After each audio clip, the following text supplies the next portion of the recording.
All right, first impressions with the box off. Looks okay, no damage. There was some damage to the box, but got everything out and we're going to then put it together. All right, so the instructions and everything just came out of the hopper. And so let's see what we got here. Now, you got a quick little tool set, some parts, manual, and then the warranty, 3 years, and then the stuff for the app. So your probe, so let's get to work. So decided for the first thing to smoke was a 15-pound brisket. All right, you can see that good smoke coming out. So right now the brisket has been in here for approximately 10 hours. So let's take a peek at it. Oh yeah. Look at that nice bark on it. It's looking real good. Had some of the fat over here. So what we're gonna do now is we're gonna transfer the brisket from here into this pan so it can start soaking up into its juices. All right, so this is the final product after being in the smoker. So what we're gonna do now is that we're gonna wrap it and then we're gonna let it rest in this nice Yeti hopper cool over here for a few hours.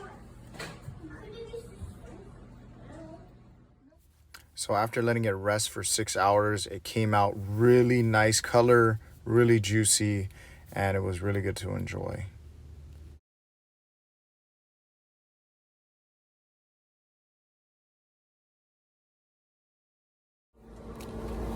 Hey guys, so I just want to give a quick recap on the ZGrill, the purchasing, and how my first brisket went on it. So let's just start with the purchasing.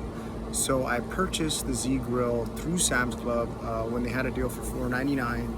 I had been following a bunch of different Facebook pages and reading online, and I saw someone post Sam's Club had it for a deal. And so initially I didn't have a Sam's Club membership, but there was a Groupon for it for the premium membership for $55. So I signed up for the Sam's Club membership through Groupon, and then I went and I purchased it through Sam's Club.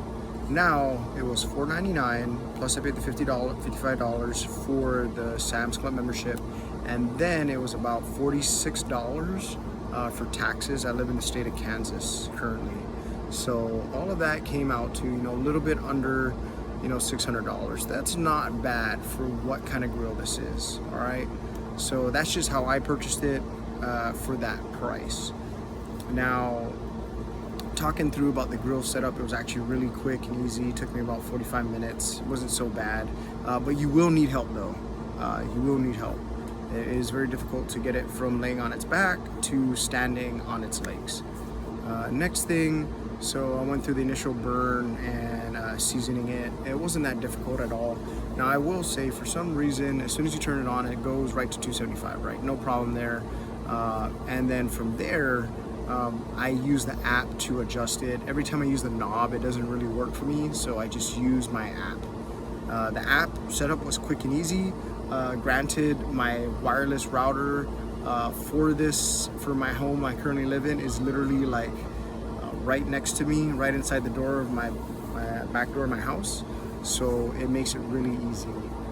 Next, so the brisket, I really did a horrible job, I think, documenting that process, but I would just like to say that this ZGrill gave me the best brisket I have ever made. Now, prior to this, I have only owned a master-built electric smoker, which I could fit about a 10 to 11 pound brisket, and that was really trying hard to put it in there. This time I had a 15-pound brisket.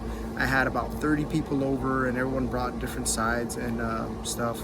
But the brisket was really the highlight of the evening, and everyone really enjoyed it. We live here right next to Kansas City, so most people thought the brisket was much better than what we've had so far at a couple of Kansas City barbecue places. And I owe that, to what I do and then what the ZGrill does. The super smoke mode was awesome. The ability to keep a temperature and the fact that I had using the app made it a very easy smoking process. Now, post all of that, I have had some issues, and I've been in contact with ZGrill, and they're not the most responsive, so just keep that in mind going forward. Right now, my power button doesn't really work, so I kind of have to jerry-rig it a little bit just to hold it in. And so I'm working through ZGrill right now to get that. I found out the problem on Saturday, And since then, it's now Tuesday, and they haven't resolved my issue. They told me just unplug it, plug back in. That did work initially, and now it just doesn't work anymore, right? And so now I just always have to have something holding in the power button, and then everything else works just fine. But overall, for the price point, I can't complain. All my neighbors either have Pit Bosses or Traegers, majority of them.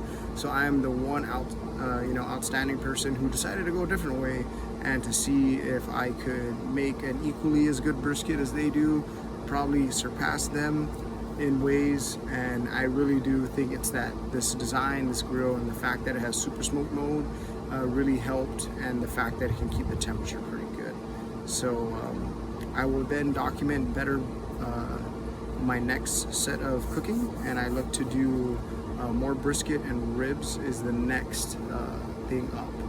But thanks for tuning in, and we'll have more to come.